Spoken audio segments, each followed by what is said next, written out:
Welcome back to the program. Nigeria is today marking the Armed Forces Remembrance Day, an annual event to honor members of the military who fought and are still fighting in various theaters of conflict within Nigeria and, of course, across the world. It's also to celebrate the living among the armed forces who have suffered deprivations owing to their experiences while in the battlefront. It started as an event to honor First and Second World War veterans in all Commonwealth countries.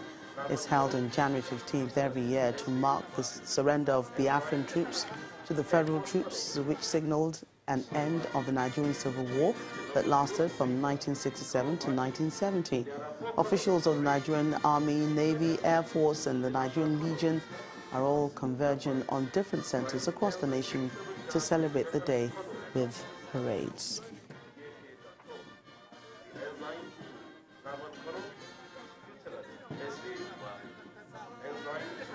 Well, joining us on the program now for more of this is Colonel Hassan Stan Labo, a retired military officer. Thank you so much for joining us on Network Africa. Thank you, Jockey. Well, as Nigeria honors her fallen era heroes and, of course, those that are still alive and still fighting, you know, what can you say about the Nigerian military?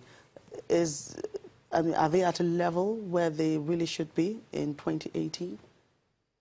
You mean in terms of combat delivery? Combat delivery. Let's first talk about combat delivery, because that's where we are now. We have several things that they're fighting, especially the war in northeast Nigeria, the Boko Haram war and other crimes. Are they at a level that they should be in fighting such crimes? Yeah, the army. When I say the army, I'm using it in a general form. Yes. The army or the armed forces, I must tell you this, Jockey, is doing its very best. And I'm not just saying this because it's my constituency. We have one of the finest armies in the world. I'm saying this because I've been privileged to have the opportunity of mingling out there with other armies. Not just other armies of contemporary African strength, but armies of the advanced countries. I've attended courses and so on with some of the best out there and countries we respect. And if some of those individuals in the course of your training with them or undergoing your courses also have enough respect for you, it's enough for you to know that your army is not doing badly. And of course, I think you are also privy to the fact that most of our officers who attend courses abroad come out tops, either best African officer, best foreign officer, and so on. Okay? So we are not really doing badly in terms of capabilities, in terms of combat delivery, and so on. We are fine. We may have our problems, but in terms of all what we're saying here, I think we're doing really well. Let me just chip this one in. If that's the case, why do you think that we need, some other countries to come in and train some of our troops to, battle some of, the wars that they're fighting? Is it because those wars are new to Nigeria, or is it because we just need a little more capacity building to be able to, win? Whatever your capabilities, Joker, you would agree with me that you need to keep enhancing yourself. Certainly, yes. Here in channels, you guys go on courses, be it refresher courses, be it courses or whatever, to enhance your performance in the job, on the job. The same thing too with the military. Nigerian army is not the oldest army we have in the world. There are people who have been doing it for centuries before we came in. Besides, there are technologies we have to be exposed to. We don't manufacture arms and ammunition. All your tanks are imported, and so on. You have to be exposed to this technology. Your country is not a technology, for lack of proper word, technology-producing country, so to speak.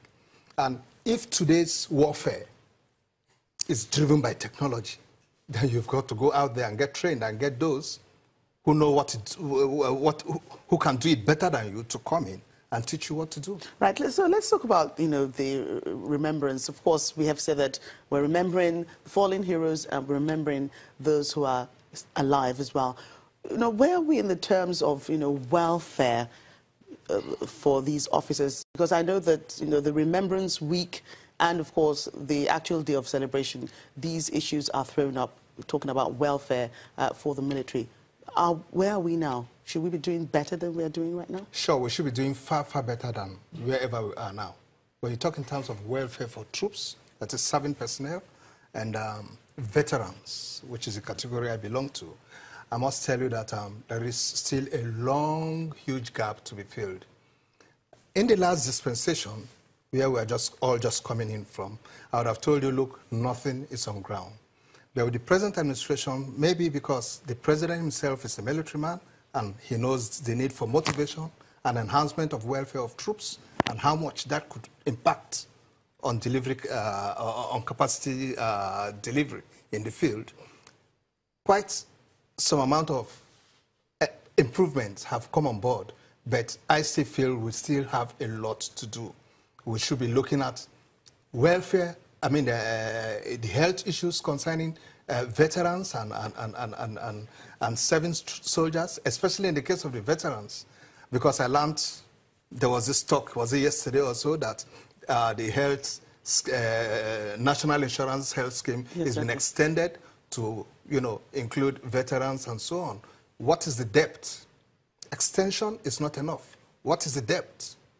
How much covering do they avail us?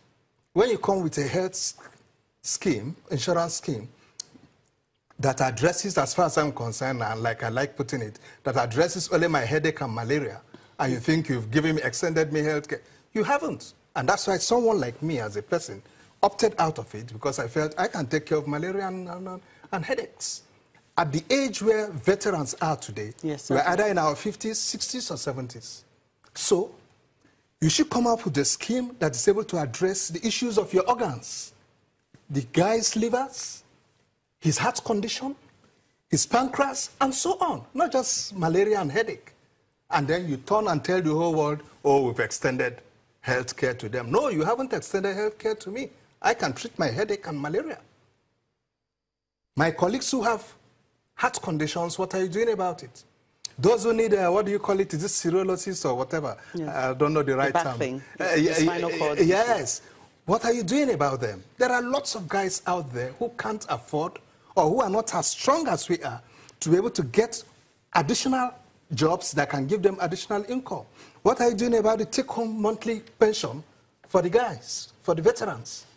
All this, what of his dependents, their educational bills, who picks them? Okay, I'm afraid we'll have to leave it there. Thank you so much. Very educative, coming from a veteran like yourself. I'm so glad we had you on the show today. Colonel Hassan Stan Labo, he's been our guest on Network Africa, talking about the armed forces of Nigeria. Well, that's the show. Thank you so much for watching. I'm Joke Rogers. Bye for now.